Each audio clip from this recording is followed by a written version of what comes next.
cárceles están dominadas por los delincuentes acá, y ese es un problema gravísimo. Lurigancho está dominado por los delincuentes, y una de las cosas que ha hecho Bukele es no permitir el dominio de los delincuentes de las cárceles. ¿Cuántos de ustedes que están detrás de esa cámara no vive en su casa enrejado? Dígamelo, ¿cuántos? ¿Cuántos de ustedes que viven en toda Hispanoamérica no tienen ese problema? Ninguna persona en Hispanoamérica está exento de esos problemas, al menos que tengas mucho dinero y vivas en un country privado en el cual tienes seguridad por todos lados. He hecho una búsqueda por internet y he encontrado un programa peruano que hablan de Bukele. Yo recibo muchos comentarios desde el Perú y me comentan que los problemas que están pasando son bastante graves con el tema de la inseguridad. Entonces, hoy voy a dedicar para los amigos peruanos este programa. Vamos a escuchar qué es lo que tienen que decir en esta mesa de debate. Como siempre, llevan gente a favor de Bukele y gente que no está o no está completamente a favor de Bukele. Así que vamos directamente a este programa y espero que les guste. Y si es así, dale like y suscríbanse al canal, que es gratuito. Dale, vamos. Los invitados, Luis Herrera Romero, Vladimir Padilla y Fernando Rospigliosi ya se unen con nosotros. Ándate con el cuadrito, por favor. Aquí le damos la bienvenida. Hola. Un placer, maestro. ¿Cómo estás? Mucho gusto. Vladimir, ¿qué tal? Adelante. Fernando, por favor. Por todos lados. ¿Cómo estás? ¿Qué tal? Adelante, por favor. A ver, empezamos contigo, Fernando, porque escuché unas declaraciones y también Perú 21 te cita de que efectivamente, digamos, es aplicable el plan Bukele aquí en nuestro país, pero antes de eso, ¿ya hay un plan de este gobierno para la lucha contra la inseguridad? No bromees, pues, no hay ningún plan. Es indispensable aplicar el método Bukele para luchar contra la delincuencia que ha desbordado completamente las instituciones peruanas. Pero es imposible hacerlo con un gobierno como el que tenemos, porque es básicamente decisión, energía y firmeza. Todo estaba hablando de una serie de elementos del plan Bukele. No se trata de eso, no se trata de si aplicamos el control territorial o no. Decisión, energía y firmeza, eso es lo que se necesita. Ya, pero entonces no es el plan Bukele que hay que aplicar, sino finalmente es el método. a un líder. No, es el método que ha usado. Tú hablas de construir una cárcel, ¿se puede? Claro que se puede. Hoy día en el Perú, para construir una cárcel, no para 40.000, para 400 presos, demora 10 años. Porque haces el proyecto, el expediente, te demora 2, 3 años, después haces la licitación, la objetan, se cae, viene la otra, te demora 10 años. Allá la hizo en 10 meses más o menos. Pero eso se puede hacer, por supuesto, pero es decisión. Y tienes que barrer con un montón de cosas que no funcionan. O sea, si tú tienes que hace pocos días han capturado a 18 miembros del Tren de Aragua en San Juan del Lurigancho, y la Fiscalía y el Poder Judicial los han liberado. Para no hablar a los 2 que capturaron con el maldito Cris en flagrante delito, y los soltaron a los 2 días. ¿Tú crees que acaba a funcionar una cosa así? Okay. No. ¿Qué tienes que hacer? Barrer con eso. O sea, para hacer una tortilla tienes que romper huevos. No hay otra. Ya, la pregunta es, ¿este gobierno de Dina Boluarte con este Congreso puede romper huevos? No. No, okay. No, porque es débil, precario y no quiere. Y tiene esa política de defender los derechos de los delincuentes, que algunos dicen se trata de defender los derechos humanos. No, es la defensa de los derechos de los delincuentes sobre la defensa de los intereses de la sociedad y de 33 millones de peruanos. Ok, ahorita vamos a ver, porque también te quiero preguntar si es que sientes o no una vena autoritaria, si es que hay esa posibilidad con Bukele en El Salvador. Pero vamos con Luis Herrera, porque, claro, tú hablas de unas cosas muy interesantes, aquí lo tengo, justamente un poquito en la línea de lo que decía Fernando. Este gobierno no lo puede hacer, y este gobierno, efectivamente, más allá de que Otárola dice puede ser, seguramente con un olfato político, han mandado unos pedidos de facultades legislativas. ¿Hay algo concreto para que pueda ayudar a este gobierno a luchar contra la delincuencia en esas facultades legislativas, por ejemplo? Creo que en este momento no. Creo que la versión del tema de hablar del plan Bukele ha sido un psicosocial para conseguir de parte del Congreso apoyo justamente para su pedido de delegación de facultades, dado que ha quedado desacreditado con este tema del proyecto de orden de la Policía de Orden y Seguridad, que pues es un despropósito, ¿no? Sí, porque sí. o sea, no puedes pretender crear una policía cuando no has podido fortalecer a la policía. Pero entonces te queda claro que ese verso en el mensaje de la Nación ya se cayó. Correcto. Okay. Entonces han buscado fortalecer. Entonces yo comparto la opinión de los dos Rospigliosi. O sea, en el sentido, ¿acá qué se necesita? Mano dura, sí, pero no de un dictador, sino de un líder con visión y con puntos muy claros. Hay que entender algo. El tema de la inseguridad ciudadana hoy hay que aceptarlo. Ya no es un problema de seguridad pública, es un problema de seguridad y defensa nacional, porque el principal enemigo que tenemos es el crimen organizado internacional. Y el crimen organizado internacional tiene doctrina, tiene recursos económicos, tiene logística y tiene coordinación en todos los países en los que está, cosa que el Estado peruano no tiene, ¿no? Nosotros tenemos como Estado una estructura elefantiásica para poder pelear contra el tema del delito. Entonces, si no aceptamos que el tema es un tema de seguridad y defensa nacional, estamos cerrando la visión. O sea, es preferible tener una policía hasta más pequeña, pero de mucha mayor calidad, que pretender pues llenar la calle de gente. O sea, pequeños detalles, ¿no? O sea... Pero entonces, porque a mí este gobierno no la ve ni la tiene cerca. Yo creo que principalmente el ministro del Interior no la ve, porque no olvidemos que el ministro del Interior, cuando fue comandante general, el señor Vicente Romero. Sí, Basombrío, si no me equivoco, era el ministro del Interior. Pasaron al retiro como 800 oficiales. Y de esos 800 oficiales casi la totalidad ha regresado porque la norma fue declarada inconstitucional. Entonces, no se entiende qué es lo que quiere con la delegación de facultades. O sea, ha soltado algunas ideas, pero realmente si tú tienes idea clara de lo que quieres hacer, sales y dices, primero, hoy día el delito no se combate solamente en la calle, principalmente hay que tener tecnología, todo está en las redes sociales. Ok, más dinero para tecnología. O sea, tecnología. Quiere distraer a la opinión pública con este cuento de las leyes. ¿Quién quiere distraer? ¿El gobierno? Es lo que dice, pues quiere distraer el gobierno, dice necesitamos 30 leyes. No, señor, lo que necesitan es decisión para combatir, no más leyes. Que ya ok, pero si hablamos entonces del plan Bukele, no le damos justamente, porque claro, colegas le preguntan, ¿el plan Bukele, Premier? Pues puede ser. Aquí, el hombre agarra la flor en una. Aquí lo que hay que entender es que hay que cambiar el modelo. Y el modelo tiene un nombre, el modelo garantista. Acá el gobierno peruano tiene que decir, o está con el modelo garantista, o está con el modelo que construye el derecho penal. O sea, aquí no estamos hablando de violación de derechos humanos, estamos hablando de imponer la capacidad del Estado de hacer efectiva la ley. Eso se llama el derecho penal del enemigo. Ahorita vamos a ir con eso. No sé si, Vladimir, tú finalmente estás de acuerdo con ellos y desde tu punto de vista, porque no, Luis y Vladimir son abogados. Desde el punto de vista, digamos, penal, del Código Procesal, dentro de estas facultades, ¿ves que el gobierno por lo menos haya detectado lo que decía Fernando, ¿no? La fiscalía se ha demorado, no llegó, salieron libres. ¿Hay un cambio del garantista a lo que plantea Luis, por ejemplo, del derecho penal del enemigo dentro de las facultades que este gobierno ha pedido al Congreso? Mira, yo lo que te puedo decir es que de un tiempo a esta parte hay dos factores que rigen en nuestro país. La primera es la hipocresía y la otra es la cobardía. ¿Por qué? Porque todos le echan la culpa a otro. En el Perú, el tema del garantismo no es un problema y este código tampoco lo es. Y te lo voy a explicar claramente. Tú has visto que la policía interviene a todo el mundo y le pide documentos sobre la base del 204, 205 del Código Procesal Penal. Okay. Es decir, ese control de identidad policial no lo tenía antes. Es decir, el código le da una facultad a la policía. Punto para ellos. ¿Dónde está el garantismo? La fiscalía puede tenerte preliminarmente. ¿Tú has visto la cantidad de gente que puede tener? Sí. ¿Ya por cuánto tiempo? Hasta por 15 días. Te detiene en flagrancia. En 6 horas lo puede pedir al juez por 7 días más. Que no sepan utilizarlo es otra cosa. Es decir, la ignorancia no hace al garantismo. Eso es un punto. 2, el hecho que yo voy a colocar, como dice Fernando, el tema del maldito Cris, que tengo mis reparos en el caso.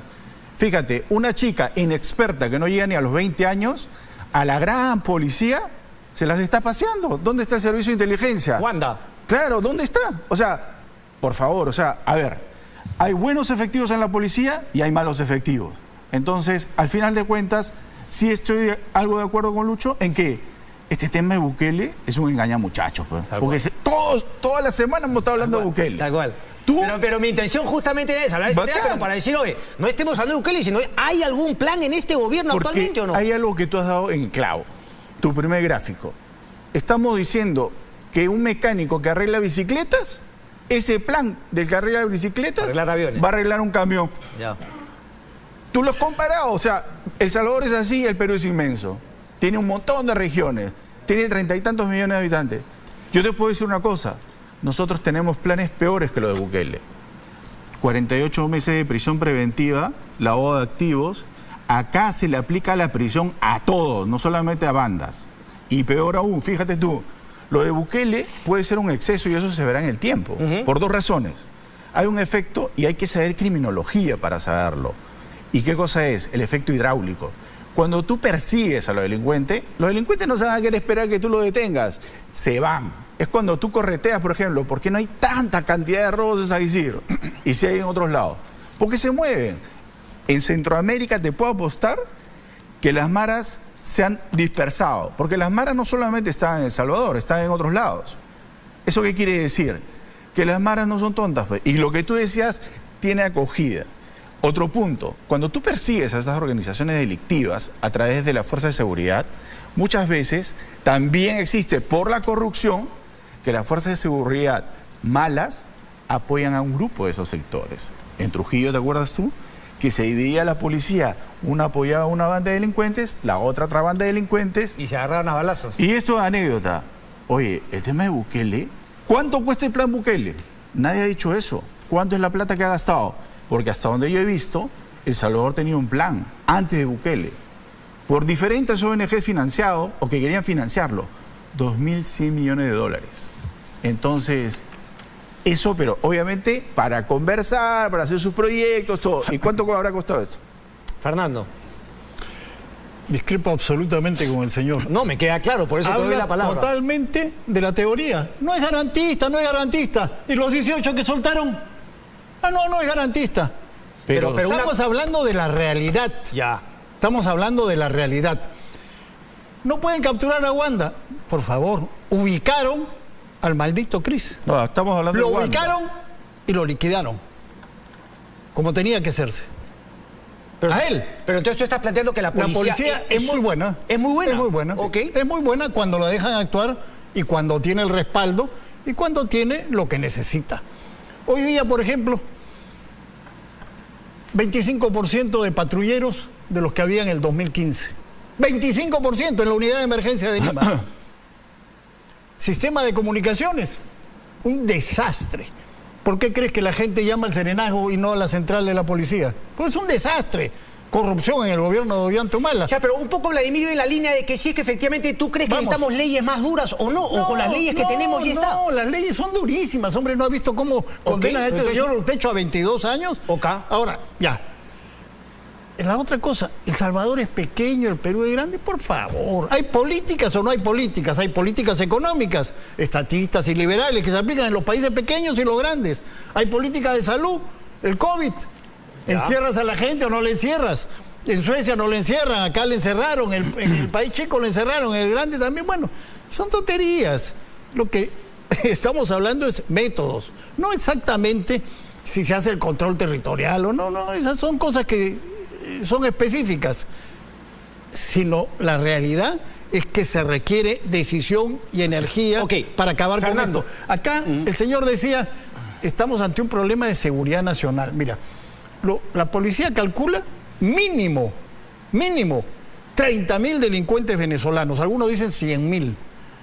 Y entre ellos hay algunos que son delincuentes menores, pero hay otros que son delincuentes avesados. El Tren de Aragua, bandas internacionales. El Perú es el segundo país productor de cocaína en el mundo. Correcto. Entonces, tenemos un problema gravísimo que ha desbordado completamente a las instituciones. Y si tú no entras a pelear con energía y firmeza con eso... Solamente una última, te queda claro, ahorita voy contigo, Luis, pero te queda claro que este gobierno no tiene esa capacidad de liderazgo y decisión política. Yo te quiero preguntar, ¿quién fue el último presidente desde tu punto de vista que sí la tuvo? Solamente para... No vamos a entrar a esa discusión porque eso ya... Bueno, ¿cuándo fue la última vez que un presidente efectivamente fue efectivo en la lucha contra la delincuencia? La última cosa que quería decir respecto a lo que dice el señor, hay un cambio que ha habido nefasto en el Código Procesal Penal, que es quitarle la investigación preliminar a la policía, o sea, lo que era el atestado policial, y pasarla a la fiscalía. Se ha demostrado que los fiscales no saben investigar, no están las 24 horas. Es un desastre, está demostrado ya en la práctica. Hay un proyecto del congresista Azurín que está desde noviembre de 2021. Uy, ¿pero con qué trampa vendrá ese proyecto de ley en el Congreso? Yo lo he visto, lo he leído. Es para devolver la investigación como era antes. ¿Tú has visto esa serie de Ley y Orden? Sí. En el sistema de justicia criminal hay dos grupos igualmente importantes. La policía que investiga los crímenes y la fiscalía que procesa a los delincuentes. Tú toma nota de eso y porfa, después responde de ese tema. Pero eso en Estados Unidos, de donde se importó el Código Procesal Penal, y acá cambiaron ese punto. Ok, pero señor Herrera, porque creo que también tú no coincides con Vladimir, porque claro, hablamos de un modelo garantista, y tú decías que eso nos hace daño y ibas un poquito por la implementación del derecho penal del enemigo. Correcto. Un poquito, y eso es lo que quieras comentar. Hay que tomar en cuenta dos cosas. El modelo americano, ¿no?, garantista, la capacidad de ejercer y de aplicar el derecho del gobierno americano es así, y la situación del delito, o sea, de la capacidad de fuerza de las bandas organizadas, narcotráfico, es así. Pero en el Perú, la capacidad de implementar la ley por el Estado peruano es así. Y la capacidad de intervenir del delito es así. Ya está casi por superar, y si llega al mismo nivel, estamos hablando de estados fallidos, no hablemos de Venezuela, no hablemos de Bolivia. Miren lo que ha pasado en Ecuador, el dinero del narcotráfico ha entrado a Colombia. Si no tomamos acción hoy, mira el gran riesgo en el que estamos. El año 26 que vienen las elecciones, tenemos el riesgo que más de un candidato tenga financiamiento del crimen organizado de cualquier tipo de delito en su campaña. Y eso es gravísimo. Entonces yo sí, o sea, discrepo con el doctor Padilla en el sentido del código, en el tema de la investigación criminal, porque nuestros fiscales, bien sea por deformación ideológica, bien sea por temor o bien sea por corrupción, han aplicado una concepción de un modelo procesal garantista que tiene, vamos a decir, buena intención, pero que en la aplicación de la norma se ha vuelto irreal en la lucha contra la delincuencia en el Perú. Ok. Dame en 2 segundos, por favor, entonces, ¿cuál sería el derecho penal del enemigo? ¿Qué cambiaría para que luego Vladimir cuestione justamente su punto de vista? Inviolabilidad de domicilio. No hablemos solamente del tema de estado de excepción. En general, lo que hay que discutir a nivel de lo que es el Consejo de Seguridad Nacional. Inviolabilidad de domicilio, secreto de las comunicaciones y documentos privados, detención inmediata por flagrancia y reincidencia, plazo de detención, plazo de los procesos judiciales, y no incluyamos que quizás lo que sea lo más importante, el cambio de la política penitenciaria. Las penales en el Perú son la maestría y el doctorado del delito. Ok.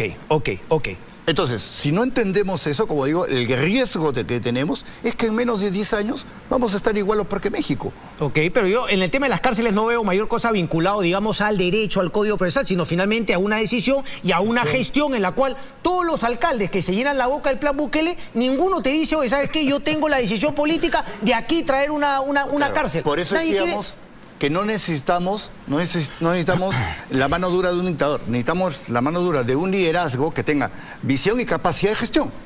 Vladimir, Padilla, por favor, dale. Hipocresía, cobardía, ignorancia. ¿Sabes por qué? ¿Por qué? El Código Procesal Penal se da en el 2004, entra en vigencia en el 2006, en Huaura, y en Lima en el 2021. La simple pregunta que yo voy a hacer, y que no me la van a poder contestar, muchos exministros se han sentado aquí y le echan la culpa al código. Quiere decir que antes del código era una maravilla. Es decir, antes del código quiere decir que no había delito ni delincuencia en el Perú. La policía podía hacer atestados, podía hacer partes. ¿Y qué pasó? ¿Qué pasó? ¿El código los incrementó? No. Lo que pasa, ¿qué cosa es? La Constitución consagra la persecución del delito en el Ministerio Público. Quien pelea eso es el Ministerio Público. Quien apoya la investigación es la policía. ¿Y qué sucede? Que en vez de ser una unidad, pregúntate tú, ¿por qué la policía en el Perú, a diferencia, por ejemplo, de otros países como en Chile, que sí se integró, aquí no quiere trabajar? ¿Por qué no? Pregúntate tú, porque antes con el atestado del parte todos sabíamos que cuál era el sistema. Más los policías te decían, ¿cómo es parte o atestado? Si quieres atestado, pues es tanto, si quieres parte es tanto. Y había una corrupción latente, y eso todos lo saben. Y por esa razón es que el código establece un código en el cual se dice, la policía investiga y da un informe. Muestra de ello, ¿qué cosa es? cuando los policías persiguieron a maldito Cris, ¿había un fiscal presente? No. No, no había. ¿Le comunicaron al fiscal? No. El código les legitima para que hagan eso. Entonces lo que hay aquí es, con todo el cariño del mundo a Luis que conozco, no lo conozco tanto, señor Fernando, es que los que no depostan del Código Procesal Penal ni siquiera lo han leído completamente. Entonces no hay ningún cambio necesario en el Código Procesal Penal. Claro que lo hay, pero no es que el código sea culpable. No es esencial para vencer la delincuencia. No, ¿sabes dónde está? Yo te pregunto, ¿hay policías metidos en la corrupción? Sí. ¿Hay jueces? Sí. ¿Hay fiscales? Sí. ¿Hay ministros o no? Sí. ¿Es presidente? Sí. Ya, pero... A ver, aplica el plan que quieres aplicar. Eso no es de la ley. Y la pregunta que haría es, ¿qué entienden por garantismo? Que nadie viole que nadie los detenga. No, que como dice y como dijo el propio Bukele, que finalmente los derechos humanos están más pensados en los delincuentes que en los ciudadanos. Bukele dice. Eso no es verdad. Eso no es verdad, tanto así que la pregunta del millón es, ¿por qué ha liberado 7.000 personas Bukele hace 2 días? ¿Por qué? Si es tan perfecto su plan. Porque finalmente hizo seguramente detenciones irregulares, luego se dio cuenta que no era y lo liberó. Yo los invitaría a los de la mesa en todo caso como... Si es que no me importa, es que sabes que todo es bonito, como el señor dice que yo no conozco la calle y parezca de papel, me parece lo contrario. Yo lo invito a ver que vaya a Chapalca un fin de semana y que se quede a dormir ahí, para que te des cuenta cómo es la cárcel, ¿no? Correcto, está bonito, está agarrando, pero ¿por qué no está agarrando color? Viene Fernando Rospigliosi a responder finalmente a ver si es que va a ir a Chayapalca. Una breve pausa y venimos, cortita. La palabra la tiene ahora Fernando Rospigliosi. Fernando. El señor decía que el Código Procesal Penal no es el culpable de lo que ha ocurrido. Obviamente no es el culpable, pero ha empeorado las cosas y por eso hay que corregir ese aspecto. El señor dice que había corrupción en la policía. Yo acabo de publicar un artículo sobre la corrupción en la policía. Entre otros casos, menciono el caso de Iquitos, donde había una estrecha relación de la Fiscalía con la policía. Trabajaban estrechamente a favor del narcotráfico. Un fiscal, una fiscal, que era conviviente de un policía y los dos trabajaban para el narcotráfico. Claro que hay corrupción en la policía, hay corrupción en la fiscalía, hay corrupción en todo, pero ese no es un argumento para quitarle la investigación preliminar a la policía y eso debe ser devuelto. ¿Pero no crees que podría mejorar la capacidad investigadora de la fiscalía? No, porque los fiscales no van a llegar a tener la capacidad investigadora de la policía. La policía, ese es su trabajo, saben hacerlo, hay muy buenos investigadores y son más. No van a poder reemplazar esa capacidad investigadora. Pero, en fin, pasemos al otro tema. Tú has mencionado los resultados espectaculares que ha conseguido Bukele. Ahora dice que se han ido las maras. Esas son tonterías, necedades. El Salvador tenía la tasa de homicidios más alta del mundo. Tú lo has mencionado.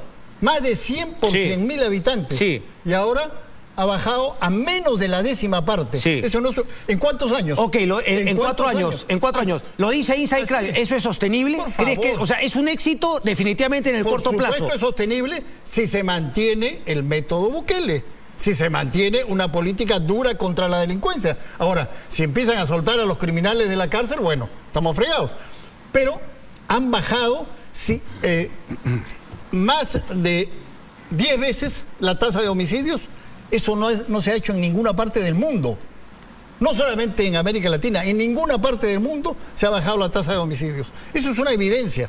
Y el 90% que tiene Bukele de respaldo es la evidencia de que el pueblo respalda este tipo de medidas porque estaban aterrorizados y dominados por la delincuencia, por las extorsiones, las violaciones, los crímenes, los asesinatos, etcétera. Ok, pero entonces, funciona. Volvamos acá al Perú. Entonces, ok, ha funcionado, entonces tú lo exportarías, digamos, ¿lo importarías tal cual? Yo diría que hay políticas públicas, así como hay políticas económicas, hay políticas de salud, políticas sociales y políticas de seguridad. Hay que aplicar una política de seguridad que tenga esos elementos que son sencillísimos: energía, decisión política, y hay que romper huevos para hacer la tortilla, hay que barrer. Ok. Luis, a ver, puntos finales dentro de este debate, ¿no?, que se ha generado. ¿Cómo la ves tú? Finalmente, ¿sí crees que hay que cambiar leyes? ¿Debe, por ejemplo, ser la policía quien investigue, ya no el Ministerio Público, como plantea Fernando? Sí. En primer lugar, no es que haya que importar nada. Okay. Hay que hacer cumplir la ley que ya hay. Okay. Y además hay que hacer operativo el tema. Y esto a nivel de la policía, y es la discusión el modelo que le dio la Dirección de la Investigación Criminal a la Fiscalía es lo que ha fallado y ha generado en la delincuencia algo que es un sentimiento de impunidad. O sea, sabe que si es detenido, al día siguiente puede que salga. Hay un tema que, por ejemplo, habría que discutir como el principio de oportunidad. El tema de las armas. Es detenido con arma.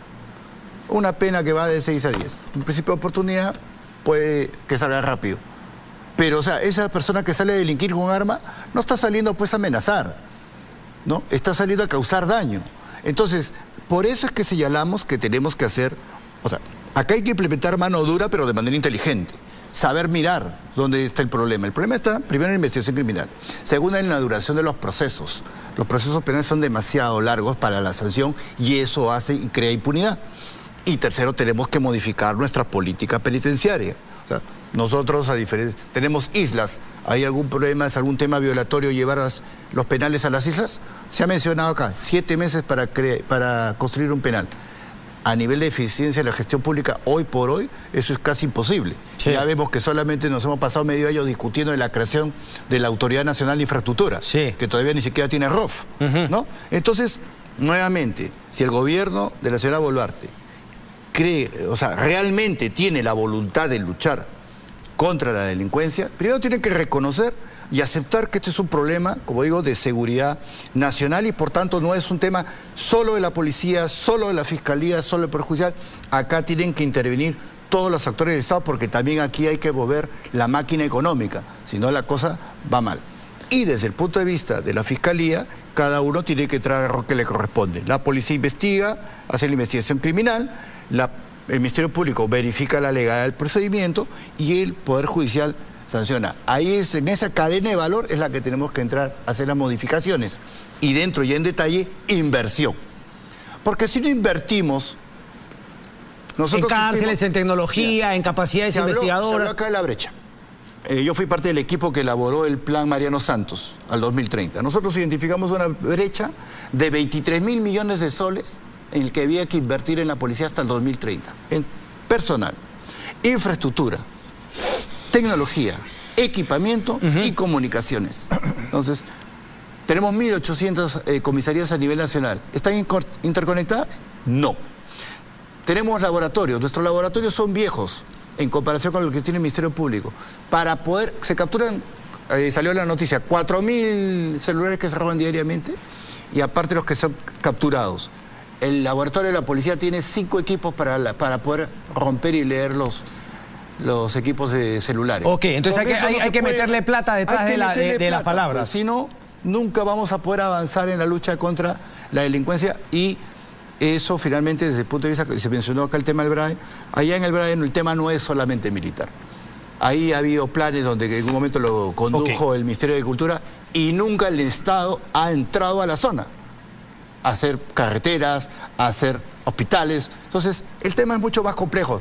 Decisión política para poder luchar contra las cosas dentro del modelo democrático. Vladimir, para finalizar, ¿tú crees que este gobierno, digamos, tiene algún plan de algo teniendo en cuenta lo que tú planteas? No hay que cambiar muchas cosas.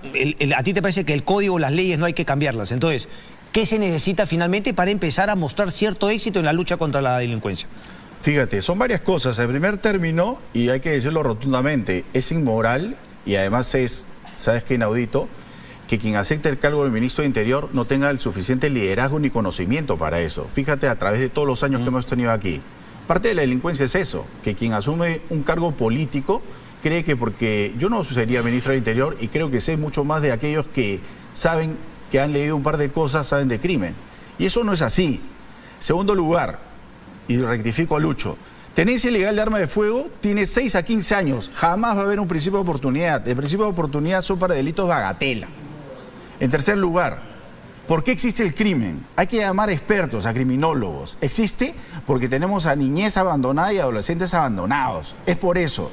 Nosotros estamos educando a los niños acá, le estamos dando de comer, eso no se da. Y acá Lucho me dice, ¿es otra cosa? No, no es otra cosa, porque al final de cuentas es este gobierno que está empecinado. Y una cosa te voy a decir, nosotros no hacemos nada, estamos quejándonos, nos quejamos y nos miramos a todos lados. El concreto real es, desde que se dieron los gobiernos regionales, ha sido pura corrupción. Eso tiene claro, claro. Sí, Y sí. todos, disculpa el francés, nos hacemos los idiotas, ¿ya? Y te digo otra cosa más, no lo quiso decir Fernando, pero lo y se está claro, lo hemos dicho todos, del gobierno, Acá de los gobiernos no tuvimos descentralizados. un Bukele, y yo lo digo claramente, el que puso mano dura fue Fujimori. Al señor le tembló la voz cuando no quiso decirlo, fue Fujimori el que lo hizo. Fujimori fue claramente, a los terroristas los trató peor que Bukele. Ley antiterrorista fue mandato de detención de frente, jueces sin rostro, no podías aplicar habeas corpus, no incrementó las cárceles, ¿para qué? Tú tienes un Lurigancho que está peor. Bukele si quiere le da un pedazo de cemento. Ándate al Lurigancho. 12.000 internos durmiendo en la pampa. ¿Sabes qué es eso? O sea, aquí todavía tú estás pensando que le vas a dar comodidad. Entonces, ¿sabes qué? Aquí me hace gracia cuando estamos pensando que Bukele es un radical. Acá en el Perú somos más radicales. Acá, para conocimiento del señor, la policía investiga sin fiscal.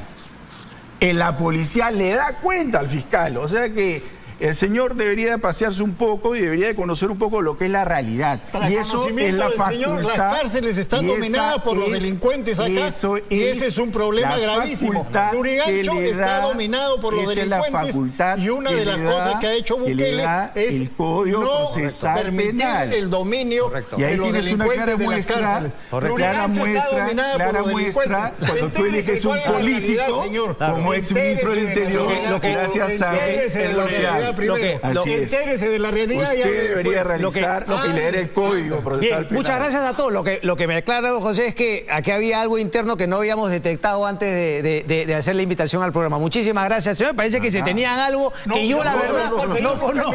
Yo no lo he visto para nada. Gracias. Parecía. Gracias, Fernando. Gracias, Luis. Gracias, Vladimir.